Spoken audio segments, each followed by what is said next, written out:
MIT non è un luogo. È un organismo vivente, è un organismo che mette in moto contenuti, persone, idee in un interscambio continuo.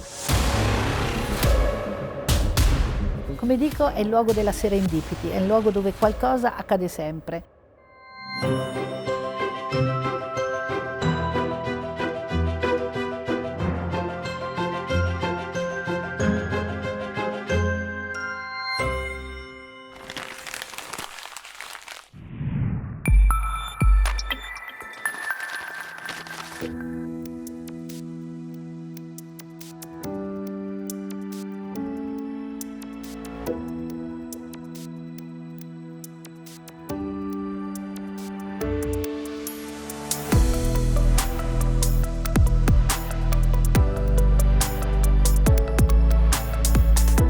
Ho cominciato a occuparmi di arte digitale agli inizi degli anni '80. Ho avuto un flash, il mondo sarà digitale. Non mi chiedete come ho fatto a capire questo, ma io l'ho capito e l'ho intuito guardando l'arte. Per quello penso che sia veramente l'arte un driver importante che ti apre, ti porta avanti e ti fa capire delle traiettorie che altrimenti non vedi. Ce l'hai sotto gli occhi ma non le vedi se non hai un pensiero allenato sulla creativo.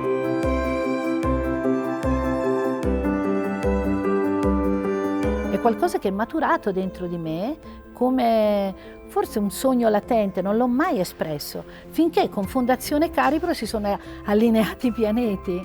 È stato un momento magico, io l'avevo dentro ma non l'avevo mai espresso.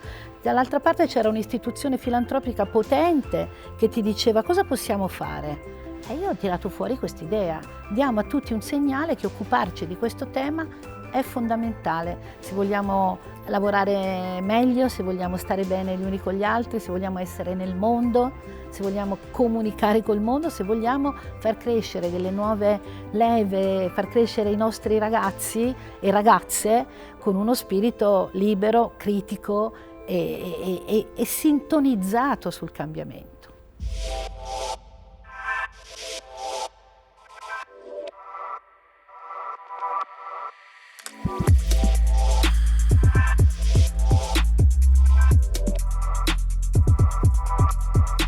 L'idea che MIT potesse nascere un progetto che poi abbiamo chiamato MIT è stata un'idea che ha centrato un grandissimo anticipo rispetto a quello che è accaduto oggi, ed è sotto gli occhi di tutti il fatto di dover fare i conti con la trasformazione digitale.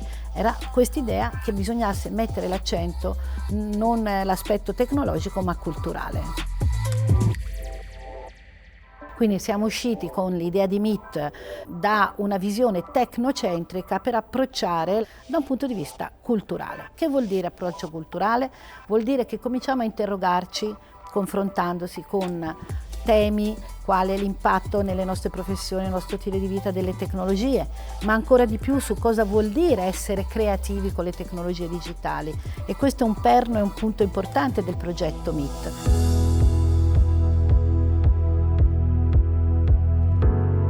Detto questo, abbiamo steso un progetto, abbiamo fissato degli obiettivi, ci siamo ripromessi di fare un po' da faro ma anche da connettore, un po' uno spirito anche laboratoriale. Non volevamo essere un museo, non vogliamo essere un centro Fab Lab dove si sperimentano le tecnologie. Qui si approfondiscono i temi che riguardano l'impatto della nostra vita nel mondo digitale. Questo accadeva 7 anni fa. Siamo partiti con la ricerca di una sede e siamo approdati in piazza Oberdan a Milano.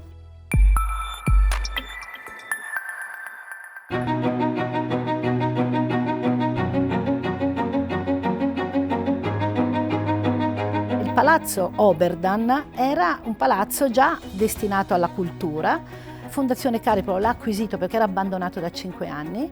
Abbiamo chiamato un architetto molto bravo che è Carlo Ratti, una sorta di guru dell'architettura del futuro, e gli abbiamo detto cominciamo a costruire, partendo da dei concept precisi, un'architettura che sta dentro i limiti di un palazzo storico, che è un palazzo dei primi del Novecento, ma che interpreti la contemporaneità e l'esigenza di avere uno spazio culturale che trasmette o deve trasmettere contenuti e valori legati alla cultura digitale.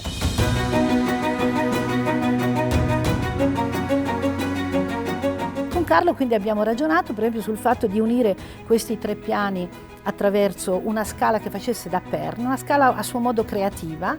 I parametri culturali su cui noi ci siamo mossi appartengono alla cultura digitale. La partecipazione, l'interazione, la creatività digitale e l'arte e ancora di più l'immersività come nuova forma espressiva, artistica e di linguaggio e di comunicazione.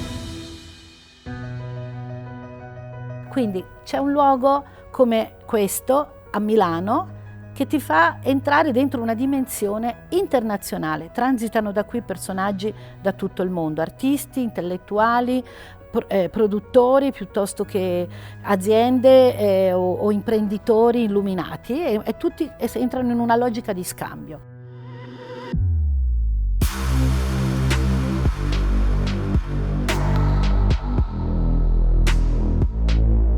L'arte è al centro. Non stiamo inseguendo il mercato dell'arte, noi vogliamo far capire, e questo è un obiettivo, che MIT ha il compito di aumentare la consapevolezza. Dobbiamo, 1, interrogarci, 2, quindi confrontarsi e poi, perché no, sperimentare, quindi è un luogo del pensiero e del fare.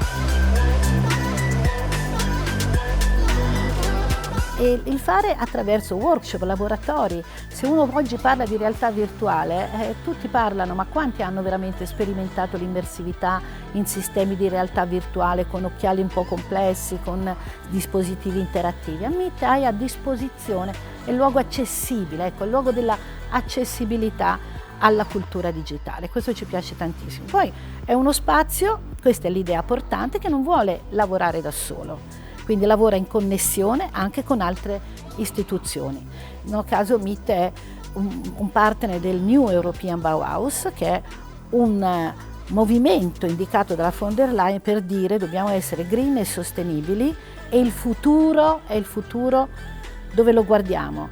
Lo guardiamo anche attraverso la bellezza e quindi all'apporto che la creatività e l'arte possono dare a un cambiamento di che cosa? Di mentalità. Non c'è cambiamento se non cambiamo testa.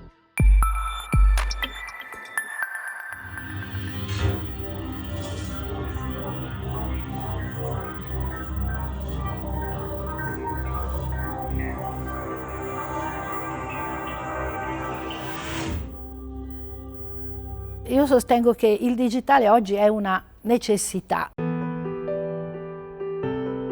Non è un'utopia, non è una fantasia di artisti, è una necessità con i quali dobbiamo fare i conti e diventare consapevoli se vogliamo portare avanti che cosa? Un futuro. Il rapporto tra arte, scienza, tecnologia e aggiungo e società è fondamentale che si sviluppi. Questo tema deve uscire fuori dalla nicchia, no? Dove è stato relegato perché gli scienziati parlano tra di loro, perché l'arte è il mondo degli artisti, sembra sganciato dalla società. No, finalmente con le nuove tecnologie si rimette in cortocircuito una serie di saperi per pensare che cosa? Per immaginare, per portare avanti dei pensieri che possono agire sul cambiamento di che? Della forma mentis, della nostra crescita culturale. Se scatta questo, scatta quasi naturalmente il bisogno di prendere strade diverse, di esplorare e di non rimanere indietro su una visione solo tecnocentrica del digitale.